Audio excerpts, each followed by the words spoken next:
Hi everyone. This week we're just having a small talk about numbers and what are numbers.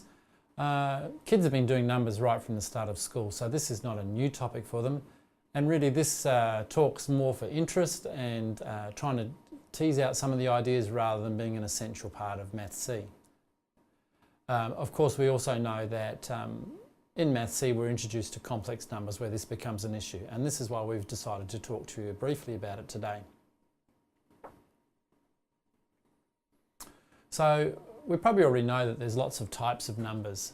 You'll all be familiar with the natural numbers, which are the numbers 1, 2, 3, 4, etc. The whole numbers, which are the numbers 0, 1, 2, 3, 4. Then we've got integers, which is the positive and negative whole numbers.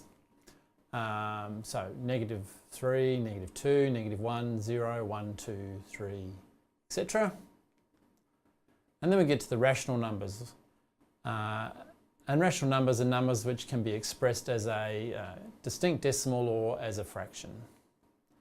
And then we get to irrational numbers, and they're numbers like pi and e, which can't be expressed exactly.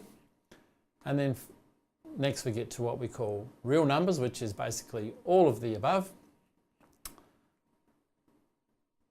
And then we get complex numbers. Now, when I went to school, we called these imaginary numbers to start with, and it seemed like a pretty funny name for some numbers. Imaginary numbers, what do you do, just make something up? But we know that the number I was just made to give a solution to the problem of what's the square root of -1. It was just made up. It was decided this would be the case. Now what we know with kids is they often have trouble with this when they get to the senior classes. The idea of I seems ridiculous. It's not a real number. How can we have a number which we've just made up? How can we have I, which we used to call the imaginary number? Well, the truth is that numbers are all just made up, really. I mean, the natural numbers, you can show me 1 or 2 or 3 of something. But what if I had one apple and a pen? Would you say that I have 2? 2 of what? And then number 0, I mean, what does 0 mean? Why do we need this number 0? There isn't such a real thing as 0. It's just a number we've made up to serve a purpose, and in this case mostly for place value. Or a fraction. Can you show me a half? If you had an orange and you cut it into 2 pieces, well, for a start they're probably not halves because they're probably unlikely to be equal size. But if you cut it into 2 bits, you don't have a half, you have 2. So numbers are just ideas, and sometimes we can have trouble when we get to the complex numbers because they seem a bit bizarre for students and like we've just made it up. But the truth is we've really just made up all of them to help us with something. So this is the idea that numbers are really just ideas or concepts. And maybe that might help kids understand complex numbers when you get to it in the Maths C syllabus. Interestingly, if you think about some of the history of this, there's some interesting things you might find. First of all, this is a book, it's not the only one, but it's a book written about the number 0.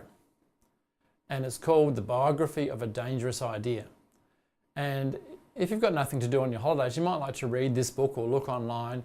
But certainly the number 0, more people have died and been killed and crucified and all sorts of things because of the number 0. It has a really checkered and interesting history, which doesn't seem to fit with the clinical understanding of maths as this dry bone subject. If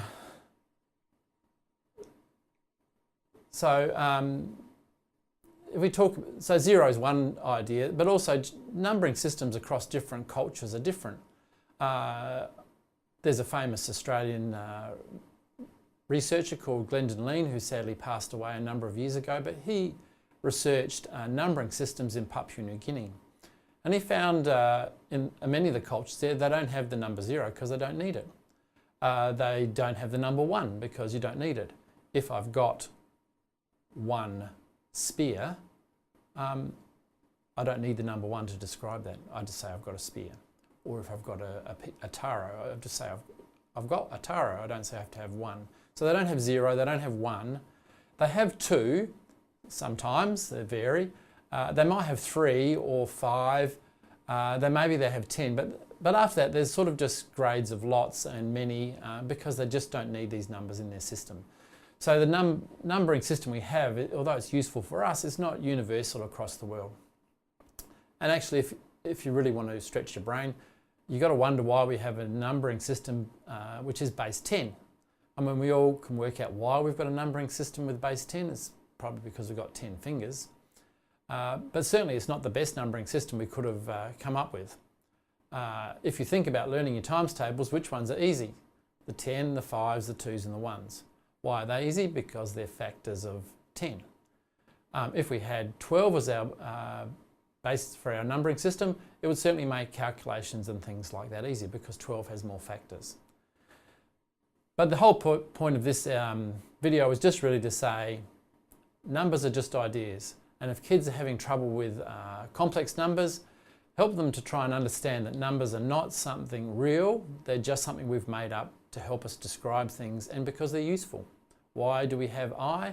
Because it's useful. Okay, thanks for watching, and sorry I showed you the thanks for watching slide a little bit early. All the best.